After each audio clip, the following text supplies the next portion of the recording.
అంటే 2019లో జనసేన ఓడిపోయిన తర్వాత మొట్టమొదటిగా రాష్ట్రంలో మాట్లాడిన వ్యక్తి రాయపాటి అరుణ. అదే రాయపాటి అరుణకి ఎందుకు పార్టీలో గుర్తింపు లేదంటారు? నాకు పార్టీలో గుర్తింపు లేదు అనే మాట అవాస్తవం. ఇవాళకి రాయపాటి అరుణ అంటే రాష్ట్ర వ్యాప్తంగా అన్ని వ్యవస్థల్లో అందరి వ్యక్తుల్లో తెలుసు.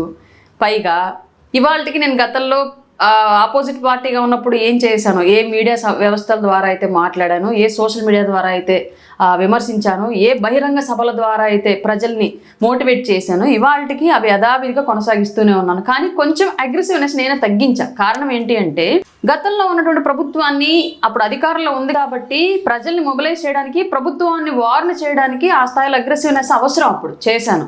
ఇవాళ అవసరం లేదు. వాళ్ళు ఆల్రెడీ చచ్చిపోయిన పాము కింద పడుకొని ఉన్నారు. వాళ్ళు చేసిన తప్పుల్ని ఎత్తి చూపుతూ మేము చేసిన రైట్ ఏంటి అనేది చెప్పాల్సినటువంటి అవసరం కూడా ఉంది కాబట్టి వాళ్ళ అగ్రెసివ్నెస్ అవసరం లేదు, విశ్లేషణ అవసరం ప్రజలకి ఈరోజు. దాని మూలంగానే ఇవాళ నా వాయిస్ అంత గట్టిగా కాకుండా కొంచెం విశ్లేషణాత్మకంగా ముందుకు వెళుతూ ఉన్నాను. నేను అనేది పార్టీలో కష్టపడిన వ్యక్తులు ఎక్కడైనా ప్రాధాన్యత ఇస్తారు, పదవులుగానే ఉంటుంది. కష్టపడిన వ్యక్తిది 2019లో ఓడిపోయిన తర్వాత రాష్ట్ర వ్యాప్తంగా మాట్లాడిన వాళ్ళలో మొట్టమొదటి వ్యక్తి రాయపాటి అరుణ. అదే రాయపాటి అరుణకి దాదాపు అధికారం చేపట్టిన తర్వాత చాలామంది పదవులు వచ్చింది. ఫస్ట్ లిస్ట్ అయిపోయింది, సెకండ్ లిస్ట్ అయిపోయింది, రేపు మళ్ళీ థర్డ్ లిస్ట్ రేపు జనవరిలో కూడా ఉంది.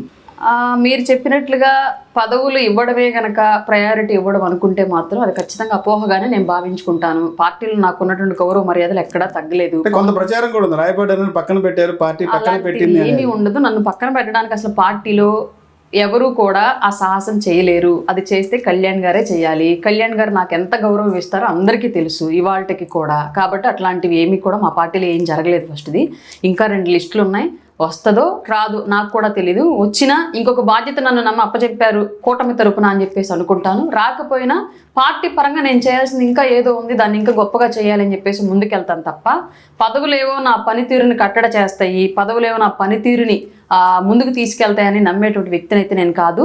నిరంతరం పవన్ కళ్యాణ్ గారు అడుగుజాడల్లో ఆయన ఆశయాల సిద్ధాంతాలు ప్రజల్లోకి తీసుకెళ్ళడం నిరంతరం నా పోరాటం ఎట్లాగే కొనసాగిద్ది.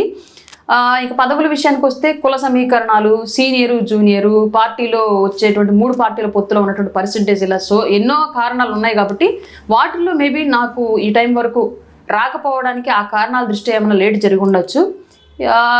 ఇంకేదైనా అంతర్గతంగా వేరే కారణాలు ఏమైనా ఉన్నా సరే అవన్నీ కూడా కన్సిడర్ చేసే వ్యక్తి పవన్ కళ్యాణ్ గారు అయితే కాదు. నిజంగానే ఆయన నాకు ప్రభుత్వంలో ఒక బాధ్యత అప్పగించాలని కూడా 100% అప్పగిస్తారు.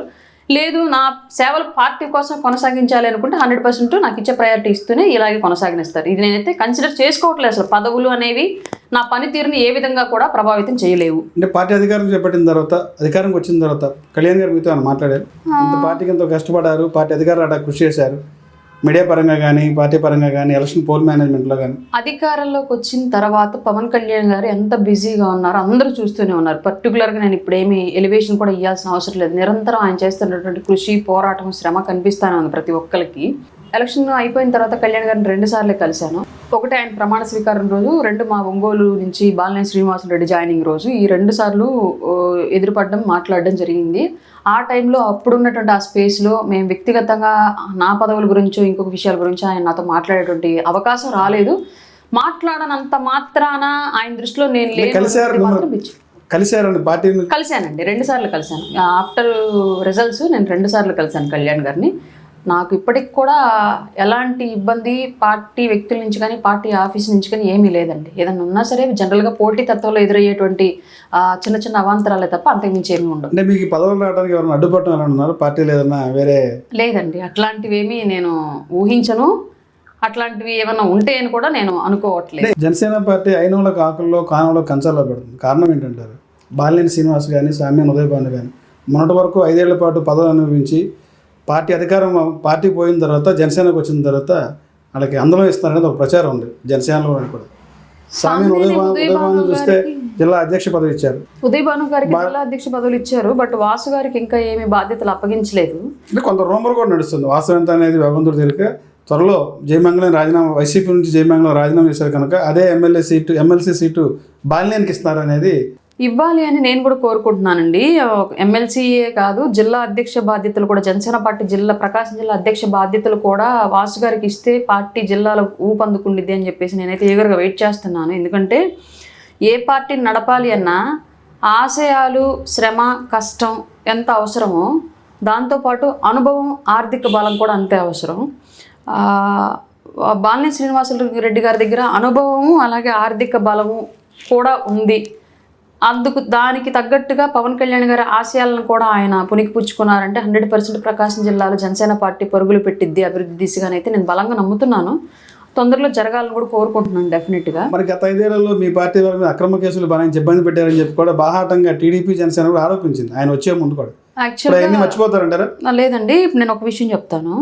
రాజకీయంగా ఉండేటువంటి వైరం వేరు. అది ఏ పార్టీలో ఎవరున్నా సరే సహజంగా అధిష్టానం అడుగు వేస్తూ వెళ్ళాల్సినటువంటి బాధ్యత ఎవరికైనా ఉంటుంది. అందులో భాగంగానే జగన్మోహన్ రెడ్డి గారు ఎలా నడిపిస్తే బాలినేని శ్రీనివాసరెడ్డి గారు అప్పట్లో ఆ 5 ఏళ్ళు అలా నడిచారు అనడానికి మనకు ఎలాంటి సందేహం అక్కర్లేదు. ఎందుకంటే మీకు ఒక ఇన్సిడెంట్ చెప్తాను. పెత్తందారులు పేదలని ఒక బోర్డులో వేయించాడు రాష్ట్ర వ్యాప్తంగా జగన్మోహన్ రెడ్డి, మీకు తెలుసో లేదు. పేదలు పెత్తందారులు అని చెప్పేసి ఆయన ఏదో పేదలను అడ్డుపడుతున్నట్లుగా ఇట్లా చేతులు పెట్టేసి మా కూటమి నేతలు ఏదో బాణాలు వేసి కొడుతున్నట్లుగా ఒక విశృంఖల చర్యలు అంటే ఒక ఉన్మాద చర్యలకు పాల్పడ్డాడు రాష్ట్ర వ్యాప్తంగా జగన్మోహన్ రెడ్డి. అంటే కార్యకర్తల్లో ఆవేశాలు రెచ్చగొట్టాలి, గొడవలు పెట్టాలి, లా అండ్ ఆర్డర్ ఇష్యూ తేవాలి, వాళ్ళ ఆధిపత్యం చూయించుకోవాలనేటువంటి ఒక వికృత చేష్టలు అవన్నీ కూడా. ఆ చేష్టలు చేయడానికి రాష్ట్ర వ్యాప్తంగా బ్యానర్లు వేయించాడు. అది ఒంగోలులో వచ్చినప్పుడు అప్పటికే కొంచెం బాలినేని శ్రీనివాసరెడ్డి గారికి అండ్ జగన్మోహన్ రెడ్డి గారికి మధ్య కొంత ఏదో పొసగక ఇబ్బందిగా ఉన్న సిచ్యువేషన్ మనం చూసాం. అప్పుడు ఆ టైంలో బాలినేని శ్రీనివాసరెడ్డి గారు జనరల్గా బ్యానర్లు వేయించలే ఒంగోలు ప్రకాశం జిల్లాలో.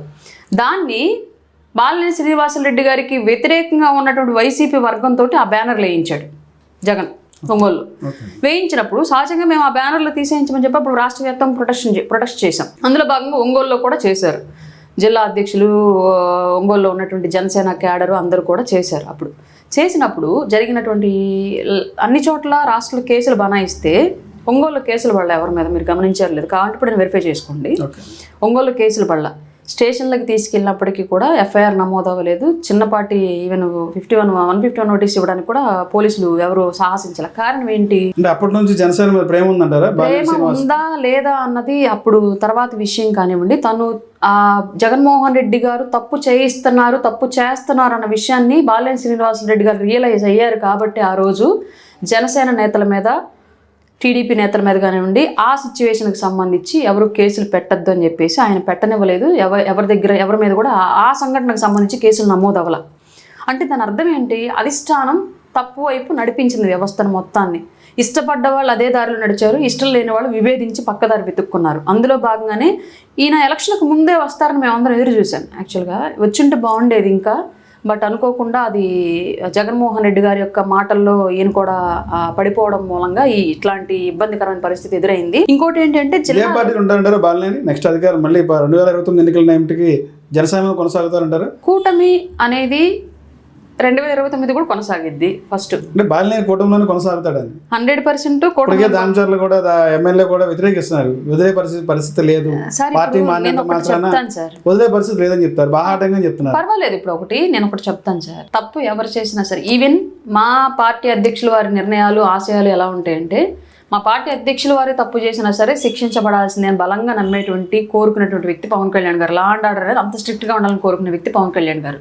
అట్లాంటప్పుడు నిజంగానే బాలినేని శ్రీనివాసరెడ్డి గారు కనుక తప్పు చేస్తే చట్టానికి ఎవరు అతీతులు కాదు. ఆయన ఆ శిక్షను అనుభవించడానికి మేము కూడా ఖచ్చితంగా చట్టం తన పని తను చేయాలని కోరుకుంటాం తప్ప, మా పార్టీలో ఉన్నారు కాబట్టి తప్పు చేసినా సరే ఆయన ఎస్కేప్ అవ్వాలి అని చెప్పేసి మేము కోరుకోము.